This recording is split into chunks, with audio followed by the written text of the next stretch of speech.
환영합니다. 명상 코치 리오 채널에 오신 것을. 여러분, 앞으로 원하는 주제 또는 뭐 인생 1대1 상담 이런 게 있으시면은 아래에다가 그 메시지 글을 남겨주시면은 제가 그런 것들을 반영을 해가지고 그런 쪽으로 컨텐츠를 또 만들어서 답변도 드리고 또 새로운 주제도 영상을 만들 계획입니다. 많은 참여 바라면서 오늘의 주제로 들어가겠습니다. 여러분들 그 후생 유전학 에피제네틱스라는 것을 들어보셨는지 접해보셨는지 모르겠는데, 오늘 이 후생 유전학과 스트레스, 호르몬, 그리고 이것들이 우리의 건강에 생물학 차원, 그 다음에 어떤 내분비학 뭐 이런 전체적인 건강에 어떤 식으로 이거를 좌우를 하고, 우리가 이런 후생 유전학을 조금 표면에 있는 그런 뭐 전체 뭐 박사 뭐 레벨까지 알 필요 없이 그 굉장히 기초적인만 알아도 저희가 우리의 마음 공부를 하면서 어떻게 우리의 스트레스 관리를 유지해 나가면서 건강을 지속적으로 유지해 나갈 수 있는 그러한 컨텐츠가 되겠습니다. 그 후생 유전학이라는 거에 그 영어로 이제 에피제네틱스인데, 에피라는 뜻은 그 환경, environment를 뜻합니다. 그리고 말 그대로 제네틱스는 이제 유전학이지 않습니까? 그래서 어떻게 보면은 이 새로운 이 과학 분야는 환경의 영향이 그 인간의 DNA, 유전자에 어떤 영향을 주는지 하는 어떤 연구적인 어떤 학문이라고 보시면 될 것 같습니다. 한번 생각해 보세요.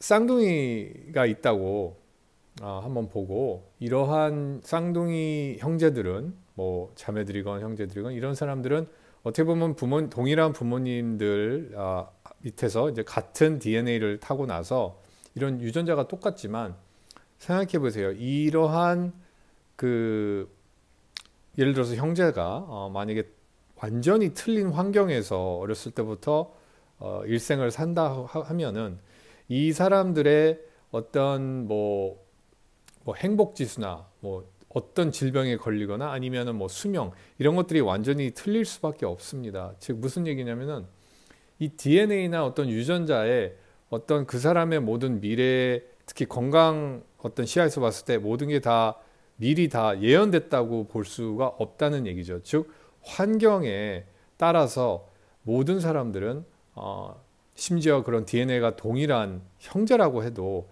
분명히 틀린 그러한 건강 상태, 그런 상태에 있다라는 게 어떻게 보면 여기 핵심적인 포인트라고 할 수 있겠습니다.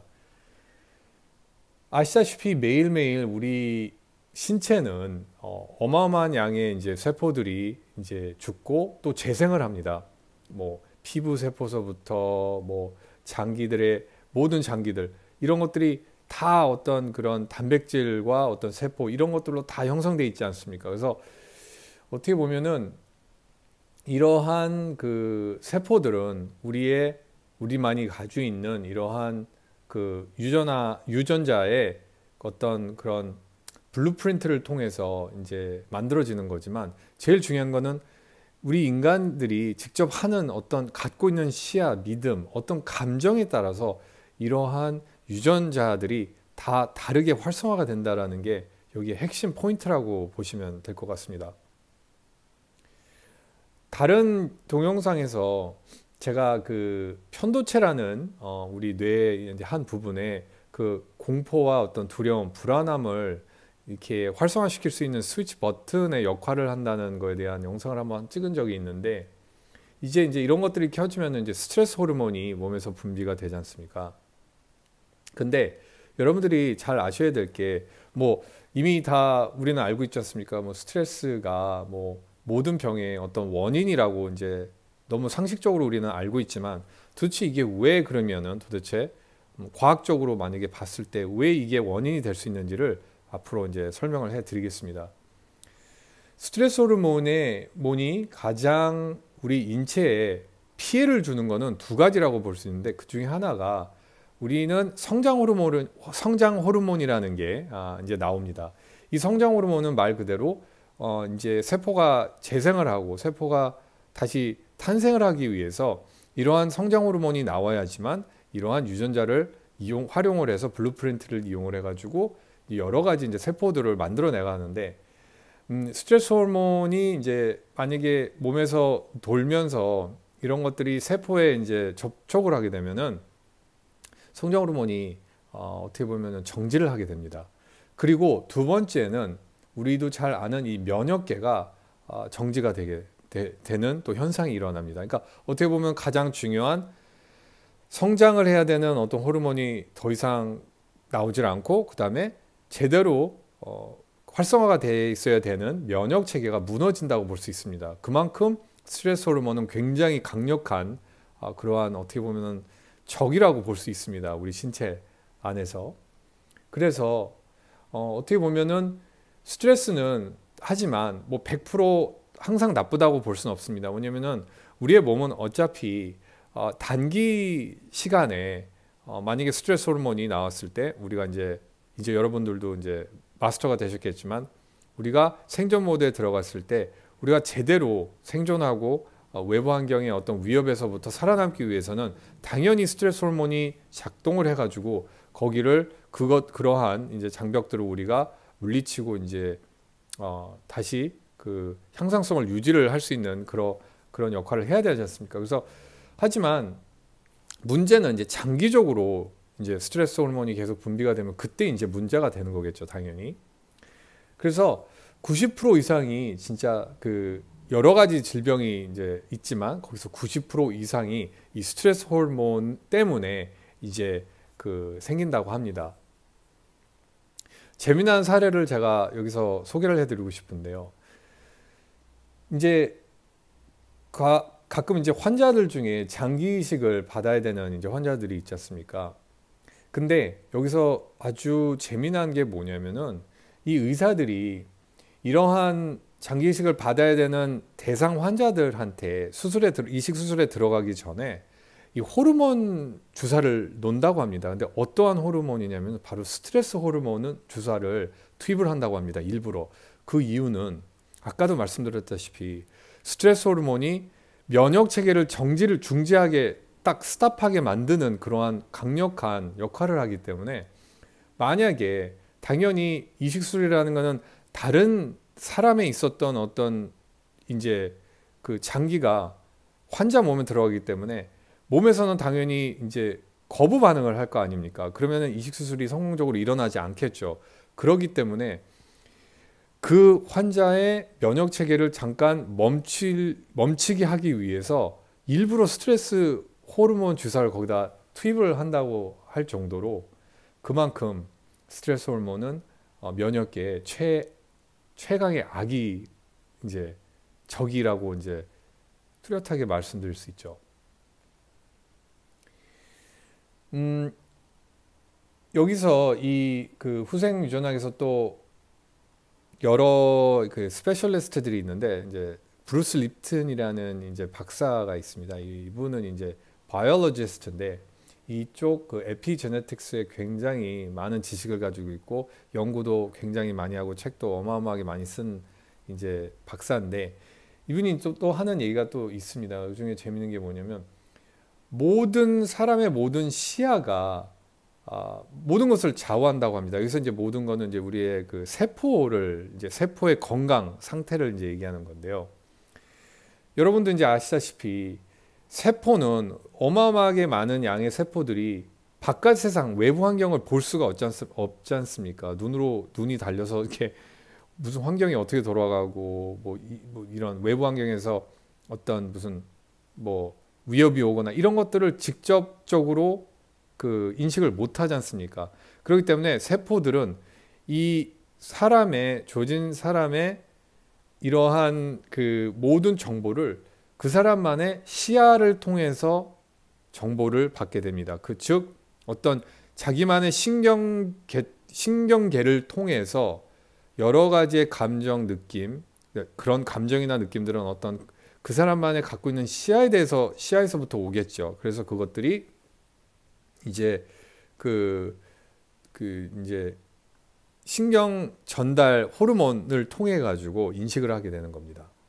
그러니까 눈으로 직접 외부 환경을 못 보기 때문에 이 신경계를 통해서 그 시야에 대한 그 사람이 가지고 있는 시야에 대한 반응을 이제 흡수를 하게 됩니다. 근데 그게 만약에 부정적이고 그게 두렵고 그게 불안하고 하면은 세포는 그만큼 스트레스 호르몬에 이제 노출이 된다는 것이죠. 즉 상황을 우리가 인간으로서 잘못 인식을 한다면, 왜냐하면 우리도 이제 잘 알다시피 우리는 스트레스 반응을 생각 하나로 활성화시킬 수 있지 않습니까? 그러니까 상황을 우리가 잘못 인식하고 잘못 판단하고 오버띵킹을 해가지고 우리가 직접 스트레스를 만들어낸다면은 이런 불필요한 두려움, 불안함을 세포들한테 전달을 하게 되는 거예요. 스트레스 호르몬을 통해서. 그러니까 잘못된 생각 하나, 어떤 시야 하나로서 우리의 중요한 면역계와 어떤 생체계 모든 것을 어떻게 보면은 거기에다가 어마어마한 위험을 이제 주는 거죠. 그래서 이것을 이제 정리를 좀 하자면은 뭐 유전적 때문에 어떤 병이 있고 뭐 이런 얘기가 있는데, 어떻게 보면은 유전자가 자신의 건강을 직접 반영해 주지는 않다는 얘기예요. 특히 이런 후생 유전학 그 과학 차원에서 봤을 때는. 그러니까 이 DNA나 유전자는 단순한 어떤 생물체의 설계 도면으로 볼 수 있는 거고, 정말로 어떤 질환이나 어떤 컨디션이 생기는 것은 그 사람의 DNA, 즉 유전자가 문제가 아니고 그 사람의 삶을 살면서 라이프스타일에서 그 사람이 어떻게 환경을 이제 어떤 시야를 가지고 가냐가 모든 것을 좌우한다는 얘기입니다. 그러니까 우리는 우리 건강을 선택을 할 수 있다는 얘기예요. 우리가 건강을 지속적으로 오래 살고 오래 유지를 하고 싶으면은 우리가 갖고 있는 시야가 굉장히 큰 역할을 한다는 얘기입니다. 그러니까 이 사람은 이제 잘 아시겠지만 이제 이 스트레스 호르몬이 이제 나오게 되면은 자동적으로 반응하는 자세로 옮기게 돼요, 사람들은. 즉 그렇게 되면서 전두엽보다 후두엽에 혈액이 더 많이 공급이 되면서 굉장히 반응적으로 사람은 바뀝니다. 그렇게 되면은 객관화를 할 수가 없고 이성적으로 생각과 판단과 느낄 수가 없다는 것이죠. 그래서 이 스트레스 호르몬을 최대한 이제 안 만들려면은 우리가 갖고 있는 시야가 어마어마하게 이제 명상이나 이런 자아 성찰이나 이런 것들을 통해서 굉장히 많은 그 자기만의 감정 컨트롤, 그다음 생각 컨트롤을 통해서 자기만의 건강을 챙길 수 있다는 것이죠. 또 다른 재미난 그 사례가 뭐가 있냐면요. 이 스트레스 호르몬이 만약에 그만큼 파괴적이라면은 그거의 반대, 가장 극적인 반대는 뭐냐면은 이 사랑에 대한 감정입니다. 사랑도 감정이기 때문에 거기에 대한 옥시토신이나 도파민이나 이런 화학물질들이, 신경 화학물질들이 존재를 하지 않습니까? 이런 것들은 우리 건강에 어마어마하게 그 혜택이 되는 그러한 호르몬입니다. 그래서 면역과 우리 성장을 이제 도와주는 그런 감정들이죠. 특히 사랑과 어떤 이런 동정심 이런 것들. 그래서 그런 연구가 하나 있었대요. 그 유럽 어느 나라에서 이제 이 고아들을 이제 고아원에 보내가지고 이제 제대로 먹히고 제대로 이제 음식을 주고 입히고 이제 생활을 하게 했는데, 여기서 결핍됐던 게 뭐냐면은 사랑과 이 관심과 동정이 이제 모자랐다고 합니다. 근데 재미나게도 이 아이들 40% 이상이 자폐증에 걸리게 됐다고 합니다. 즉 자폐증이라는 거는 뭐냐면은 그 사람이 세상과의 어떤 벽을 만드는 거예요. 그러니까 세상과의 어떤 큰 줄을 거서 나도 세상에 나가지 않고 세상도 자기 자신한테 들어오지 못하게 그러한 보호망을 만드는 것이 바로 쉽게 얘기하자면 자폐증이라고 볼 수 있습니다. 그러니까 어떤 생존 모드에 계속 있는 거죠. 이렇게 되면은 성장 호르몬이 나와야 되는 성장 호르몬도 못 나오고, 이제 그렇게 되면 이제 아까 말씀드렸던 이런 우리의 면역체도 이제 안 좋아지고 그러면서 이제 질병의 어떤 문제가 생기게 되는 겁니다. 근데 더 중요한 것은 뭐냐면은 스트레스 호르몬만 분비되지 않는다고 해서 모든 게 다 해결되고 무조건 건강하게 살 수 있다라는 비결은 아니에요. 정말로 필요한 것은 사랑과 관심 그리고 행복만이 이런 정말 성장과 건강을 돕고 유지하게 할 수 있는 어떤 솔루션이라고 이제 볼 수 있겠습니다. 자, 오늘 후생 유전학에서 굉장히 간단하게 설명을 드렸고 여러분들도 여러분들의 건강과 어떤 멘탈 건강과 어떤 육체적인 건강을 다 가져갈 수 있게 또 유지할 수 있게 여러분들이 선택을 할 수 있다는 걸 이제 오늘 알게 되셨으니까 앞으로도 좋은 생각만 하시고 외부 환경에서 어떤 일이 벌어나던 그거를 우리는 인식을 잘해서 우리 몸한테 우리 세포들한테 좋은 시그널만 보내야 된다는 것을 이제 깨달았다고 저는 믿습니다. 저는 명상 코치 리오고요. 오늘 영상은 여기까지 하겠습니다. 구독해 주시고 라이크 버튼 눌러주세요. 감사합니다.